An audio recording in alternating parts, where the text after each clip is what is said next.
दोस्तों, बिना एक भी गोली चलाए, बिना किसी फाइटर जेट को उड़ाए और बिना जमीन पर पैर रखे क्या किसी परमाणु संपन्न देश की पूरी रीढ़ को एक ही झटके में तोड़ा जा सकता है? क्या यह मुमकिन है कि सरहद पर तैनात फौजें हाथ में हाथ धरे बैठी रहें और दूसरी तरफ दुश्मन देश का पूरा पावर स्ट्रक्चर, उसकी एग्रीकल्चर इकोसिस्टम और उसकी नेशनल सिक्योरिटी ताश के पत्तों की तरह बिखरने लगे? दोस्तों, ये कोई काल्पनिक कहानी नहीं है, बल्कि इस वक्त साउथ एशिया के सबसे बड़े जियोपॉलिटिकल थिएटर के अंदर लिखी जा रही एक ऐसी कड़वी हकीकत है जिसने पूरी दुनिया के स्ट्रेटेजिक थिंक टैंक्स को हैरान कर दिया है। दोस्तों, जरा सोचिए, अगर किसी देश की 80% एग्रीकल्चर लैंड, करोड़ों लोगों की प्यास और उसकी पूरी इकोनॉमी सिर्फ एक इशारे पर रोक दी जाए तो क्या होगा? एक ऐसा खामोश मास्टर स्ट्रोक जिसने दुश्मन के खेमे में वो खौफ पैदा कर दिया है जो बड़े से बड़ा सैन्य ऑपरेशन नहीं कर सकता है। दोस्तों, आखिर क्या है ऐसा कि अचानक इस्लामाबाद के हुक्मरान अपनी परमाणु मिसाइलों की धमकियां देने पर उतर आए हैं और दुनिया भर के मंचों पर जाकर के गिड़गिड़ा रहे हैं, छाती पीट रहे हैं कि कैसे भाई साहब हमें भारत ने पीटा है, कैसे भारत के वोटर वेपन से टूटी जा रही है। दोस्तों, आखिर ऐसा क्या हुआ है कि पाकिस्तान के हुक्मरान अपनी न्यूक्लियर मिसाइलों की धमकियां देने पर उतर आए हैं और दुनिया भर के मंचों पर जाकर के गिड़गिड़ाने लगे हैं कि भाई साहब भारत से बचाइए, भारत हमें अपने वोटर वेपन से मार रहा है, हमें बचा लीजिए। दोस्तों, आज इस पाकिस्तान की पूरी रीढ़ भारत के एक वाटर वेपन से आखिर कैसे टूट गई है? नमस्कार दोस्तों, मेरा नाम है मुकेश और आज मैं आपको इस पूरी वाटर डिप्लोमेसी को डिकोड करने वाला हूं। आपको बताऊंगा कि इसके पीछे का वो असली गणित क्या है और 21वीं सदी की वो सबसे बड़ी वाटर डिप्लोमेसी क्या है जिसने युद्ध की पूरी परिभाषा को ही बदल करके रख दिया है। दोस्तों, जो बात इस वक्त सामने दिख रही है, असली खेल उससे कहीं ज्यादा बड़ा और गहरा है। दशकों से हम सुनते आ रहे थे कि भारत और पाकिस्तान के बीच में साल 1960 में हुई इंडस वाटर ट्रीटी यानी कि सिंधु जल संधि एक ऐसा कानूनी कवच है जिसे कोई भी देश छू नहीं सकता है। इस समझौते को दुनिया का सबसे सफल और टिकाऊ जल समझौता माना जाता था जिसने तीन बड़े युद्धों के बावजूद अपनी जगह नहीं छोड़ी थी। लेकिन दोस्तों, अचानक से पिछले साल कुछ ऐसा बदला जिसने 6 दशकों के इस जियोपॉलिटिकल नैरेटिव को हमेशा के लिए दफन करके रख दिया। दोस्तों, जब अप्रैल 2025 के अंदर जम्मू एंड कश्मीर के पहलगाम के अंदर पाकिस्तान की ओर से कायराना आतंकी हमला हुआ तो भारत ने अपनी स्ट्रेटजी के अंदर, यानी मोदी सरकार ने अपनी स्ट्रेटजी के अंदर एक ऐसा यू टर्न लिया जिसकी उम्मीद पाकिस्तान ने अपने बुरे से बुरे सपने में भी नहीं की थी। दोस्तों, नई दिल्ली में बैठी मोदी सरकार ने इस बेहद पुरानी संधि को इन एम्बियंस यानी कि निलंबित करने का एक ऐतिहासिक फैसला कर लिया। इस फैसले ने पूरे पाकिस्तान के पूरे डिफेंस इकोसिस्टम, इकोनॉमिक कॉरिडोर्स की चूल्हे हिला करके रख दी। अब दोस्तों, जरा ध्यान से सुनिए क्योंकि पूरा का पूरा गेम यहीं पर ही पलटता है कि भारत ने आखिर किया क्या है। भारत ने बिना किसी शोर शराबे के चिनाब नदी के ऊपर बने अपने 3 सबसे बड़े हाइड्रो पावर प्रोजेक्ट्स यानी कि बगलीहार, सलाल और दुलहस्ती को एक ऐसी स्ट्रेटेजिक वेपन के ऊपर कन्वर्ट कर डाला है जिसके सामने दोस्तों पाकिस्तान के पास में कोई जवाब नहीं बचा है, वो खाली हाथ है। चिनाब नदी जो भारत के पहाड़ों से निकल करके पाकिस्तान के सबसे उपजाऊ हिस्से यानी कि पंजाब के अंदर जाती है, अब भारत के फुल ऑपरेशनल कंट्रोल के दायरे में आ चुकी है। दोस्तों, जम्मू एंड कश्मीर के रामबन जिले के अंदर बना 900 मेगावाट का बगलीहार हाइड्रो इलेक्ट्रिक प्रोजेक्ट इस पूरी चेन का सबसे पहला और घातक प्रेशर पॉइंट है। दोस्तों, इस डैम की बनावट के अंदर कुछ ऐसे फ्लशिंग गेट्स और एडवांस इंजीनियरिंग फीचर्स इंक्लूड किए गए हैं जिनकी मदद से भारत पानी के फ्लो और नदी की गाद को अपनी मर्जी से रेगुलेट कर सकता है। जब मई 2025 के अंदर भारत ने इन गेट्स के ऑपरेशनल टाइमिंग के अंदर बदलाव किया तो पाकिस्तान के मराला हेडवर्क्स पर पहुंचने वाला पानी अचानक से 35,000 क्यूसेक से घटकर के सिर्फ 3100 क्यूसेक रह गया। तो दोस्तों, पाकिस्तान के मराला हेडवर्क्स तक पहुंचने वाला पानी अचानक से 35,000 क्यूसेक से घटकर के 3100 क्यूसेक के ऊपर आ गया। इस अचानक आई कमी ने पाकिस्तान के एग्रीकल्चर हब के अंदर वो हड़कंप मचाया जो आज तक नहीं देखा गया था। लेकिन दोस्तों, असली सवाल यहां से शुरू होता है कि क्या भारत सिर्फ पानी रोक रहा है? जवाब है नहीं भाई साहब, खेल इससे भी कहीं ज्यादा बड़ा है। बगलीहार से थोड़ा आगे बढ़ते ही रियासी जिले के अंदर मौजूद 690 मेगावाट का सलाल डैम आता है। यह बांध पाकिस्तान की सरहद के बेहद करीब है और यही इसकी सबसे बड़ी ताकत है। सलाल डैम की जियोग्राफिकल लोकेशन ऐसी है कि अगर भारत चाहे तो पानी को रोक करके पाकिस्तान के खेतों को सूखा सकता है और अगर चाहे तो गाद निकालने के नाम पर एक झटके के अंदर इतना पानी रिलीज कर सकता है कि पाकिस्तान के निचले इलाकों के अंदर बाढ़ जैसे हालात प्रोड्यूस हो जाएंगे।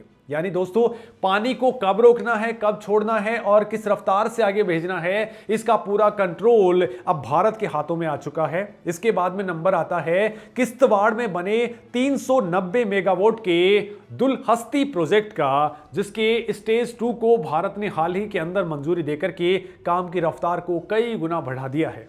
दोस्तों, नई टनल्स और अंडरग्राउंड पावर हाउसेज के जरिए भारत चिनाब के वाटर मैनेजमेंट के ऊपर अपना कंट्रोल इतना ज्यादा मजबूत कर रहा है कि आने वाले टाइम के अंदर पाकिस्तान को पानी की हर एक बूंद के लिए भारत की टाइमिंग के ऊपर डिपेंडेंट रहना पड़ेगा।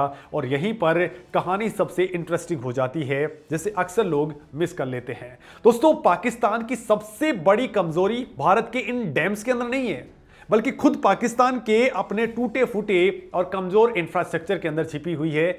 जब चिनाब नदी भारत की सीमा पार करके पाकिस्तान के अंदर एंटर होती है तो वहां तुरंत बाद कोई ऐसा बड़ा रिजर्वोयर या फिर वाटर स्टोरेज सिस्टम मौजूद नहीं है जो दोस्तों इस अप्रत्याशित वाटर फ्लो को संभाल सके।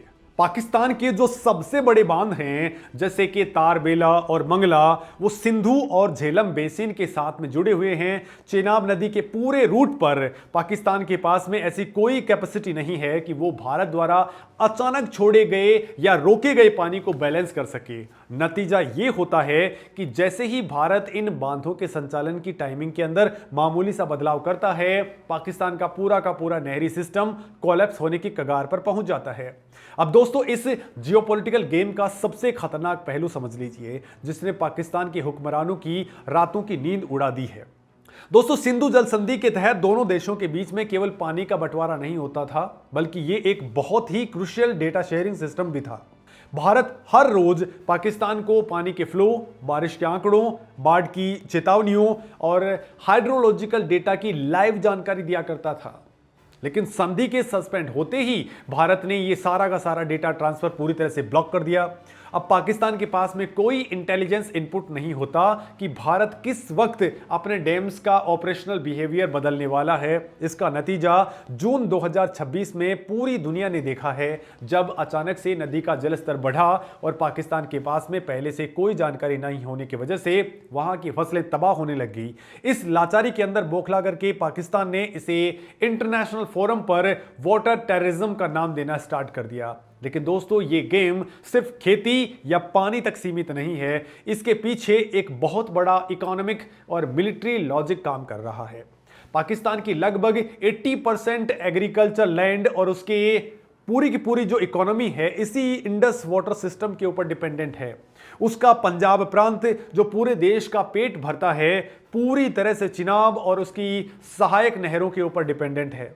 लाहौर, फैजलाबाद और मुल्तान जैसे बड़े शहर इसी पानी से जिंदा हैं। अगर भारत वाटर कूटनीति के जरिए इस सप्लाई चेन को डिस्टर्ब करता है तो पाकिस्तान की पहले से वेंटिलेटर पर चल रही इकोनॉमी पूरी तरह से कोलैप्स हो जाएगी। दोस्तों, कराची जैसे महानगरों के अंदर आज भी लोग पानी के टैंकरों के लिए सड़कों के ऊपर दंगे कर रहे हैं। ऐसे में अगर चिनाब का पानी उनकी पहुंच से दूर होता है तो ये पाकिस्तान के भीतर एक बहुत बड़े सिविल वॉर और इंटरनल इनस्टेबिलिटी को जन्म दे सकता है। और यही वजह है कि इस भारी दबाव के बीच में पाकिस्तान पीपल्स पार्टी की चेयरपर्सन बिलाल भुट्टो जरदारी और पाकिस्तान के डिप्टी प्राइम मिनिस्टर इशाक डार जैसे बड़े नेताओं ने इस्लामाबाद के अंदर एक बहुत बड़ी इंटरनेशनल कॉन्फ्रेंस बुलाई। इस सेमिनार में बिलावल भुट्टो ने एक बेहद चौंकाने वाला और गैर जिम्मेदाराना बयान देते हुए भारत की जल संधि को सीधे पाकिस्तान के न्यूक्लियर डॉक्ट्रिन यानी कि परमाणु नीति से जोड़ दिया।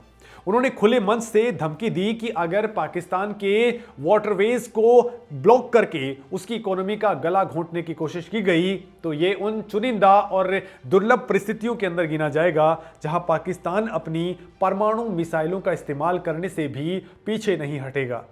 पाकिस्तान की यह गीदड़ भभकी असल में उसके उस गहरे डर को बयां करती है जो उसे भारत के इस खामोश वाटर वेपन से लगता है। दोस्तों, पाकिस्तान की पूरी सैन्य रणनीति हमेशा से फर्स्ट यूज की नीति पर आधारित रही है और अब वो इस पानी के संकट को अपने अस्तित्व के लिए सबसे बड़ा खतरा मान रहे हैं। लेकिन क्या भारत पाकिस्तान की इन खोखली धमकियों से डरने वाला है? दोस्तों, इतिहास गवाह है कि जब भारत अपनी स्ट्रैटेजिक ऑटोनॉमी का इस्तेमाल करने पर आता है तो वो किसी भी ग्लोबल प्रेशर के दबाव में नहीं आता।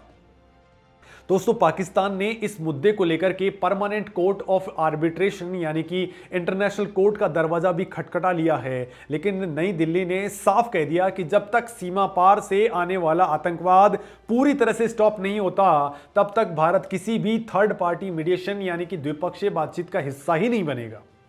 दोस्तों, भारत ने एक बहुत ही clear and loud diplomatic signal दे दिया है कि खून और पानी एक साथ नहीं बह सकते हैं। भारत की यह नई नीति, जल नीति, पाकिस्तान के उस पुराने नैरेटिव को ध्वस्त कर चुकी है जिसमें वो सोचता था कि वो भारत को आतंकी हमलों से जख्म भी देता रहेगा और भारत संधि के नाम पर उसे पानी भी पिलाता रहेगा।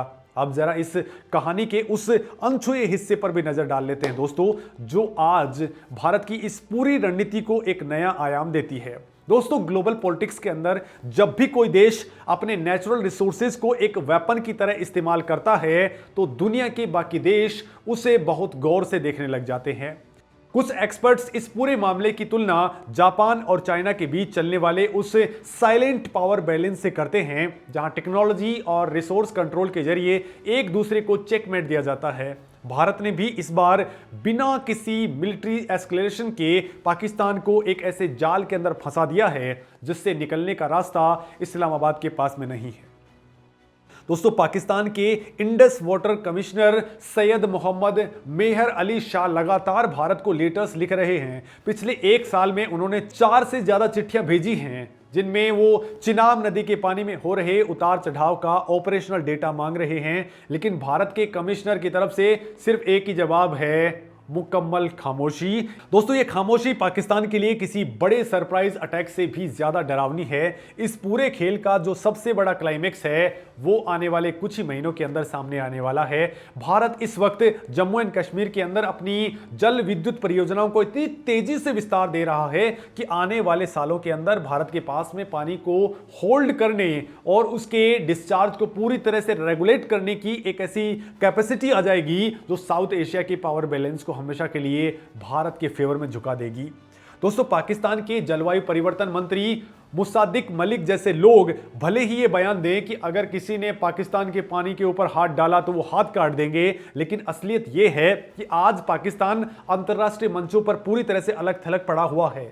Stockholm International Peace Research Institute की ताजा रिपोर्ट बताती है कि पाकिस्तान अब न्यूक्लियर वेपन्स की रेस में भी भारत से पिछड़ चुका है और आर्थिक मोर्चे पर तो वो पहले से ही डिफॉल्ट होने की कगार पर पहुंचा हुआ है। ऐसे में भारत का ये वाटर मास्टर स्ट्रोक पाकिस्तान के ताबूत में आखिरी कील साबित हो सकता है। तो दोस्तों, असली सवाल यह उठता है कि क्या भारत को इस सिंधु जल संधि को पूरी तरह से खत्म करके चिनाब, झेलम और सिंधु के पानी पर अपना 100% संप्रभु अधिकार घोषित कर देना चाहिए, या फिर पानी के इस कड़े कंट्रोल को एक कूटनीतिक दबाव की तरह इस्तेमाल करके पाकिस्तान को घुटनों पर बनाए रखना ही भारत की सबसे बेहतरीन रणनीति है। दोस्तों, इस बेहद संवेदनशील और ऐतिहासिक मोड़ पर आपकी क्या राय है? भारत का अगला कदम क्या होना चाहिए? कमेंट सेक्शन के अंदर अपनी बात जरूर रखें। नमस्कार दोस्तों।